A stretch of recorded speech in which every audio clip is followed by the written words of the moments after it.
Roswell Flight Test Crew here at the 2012 Hot Air Balloon Festival in Sequim, Washington. We'd like to share with you some of the adventures we've had over the last few days with the aeronauts. Cue opening montage.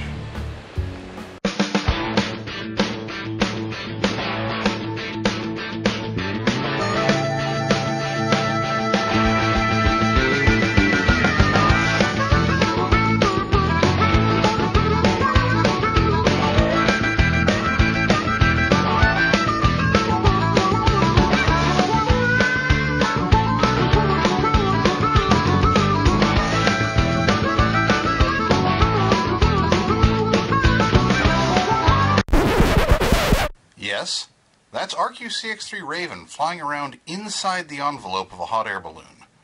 More on that later, but first, let's use the FLIR thermal imaging camera to gain a new perspective on how hot air balloons operate. Standing up a balloon begins with a process called cold packing. The balloon is partially inflated on the ground using big gas-powered fans.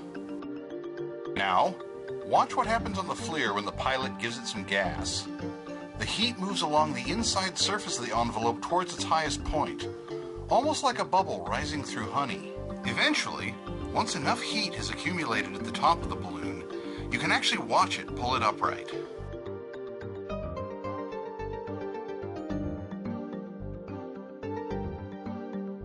Of course, before you take off, it's a good idea to know which direction you're going to fly and where you're going to land. Each morning, the pilots meet before dawn for a briefing. They take maps of the area and mark out locations where local landowners don't want them coming down, called red zones. Next, they need to know what the winds are like aloft. Right now we're going to release our pilot balloon, which is called a pieball, and it's a helium-filled balloon, and this is to allow us to see what the winds are doing before we fly, and gives us some direction. Okay, one last quick systems check and it's time to go flying. So this is my two little release valves here, which basically releases vapor propane, which is connected down to our propane tanks here. This is a redundant burner here, or we call it a glow burner a lot of times, because it puts out a different kind of flame. This is just giving you raw liquid propane, which it's not as efficient a flame, but it puts out a brighter, oranger flame. And it's also a little bit quieter, so sometimes we'll use this one if we're flying over livestock or something like that.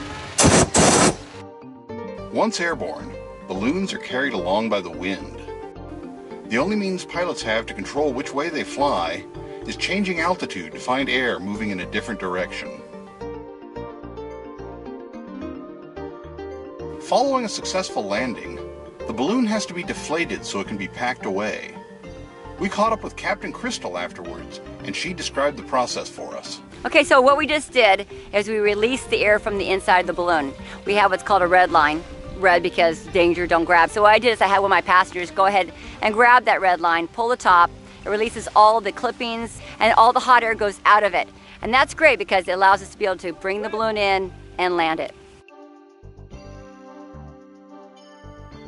The early morning balloon launches were the festival's main attraction. But there were other highlights as well, including a night glow. A night glow is something where we could set the balloons up for the crowd and be able to show the balloons off like Christmas light bulbs for everybody. Here in Sequim, they have a reflection pond, so we could actually get the lights of the balloons reflecting off of that is the goal. We've been able to capture night glows before, specifically at the Winthrop Balloon Roundup.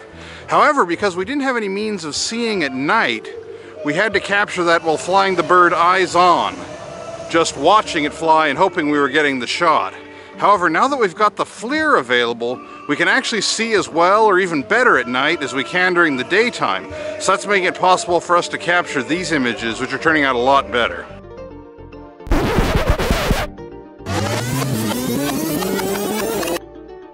Now, let's go back to the most exciting 2 minutes and 10 seconds of the whole event, when Raven took flight inside the lifting body of another aircraft.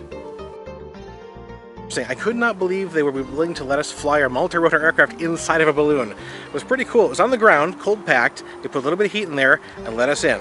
Now, the first thing I noticed was wires everywhere. I was like, oh, okay, wire, we got wires. So, had to avoid those, The fans produced quite a bit of airflow going into the balloon. Standing back on the inside you couldn't feel it, but flying up close to them you felt it a lot. Inside the balloon it was kind of neat because it was all colorful, and just had to avoid the walls, of course. They wouldn't be flying that day if I nicked the walls. So yeah, that was a live balloon. It went up in the air just after we did that.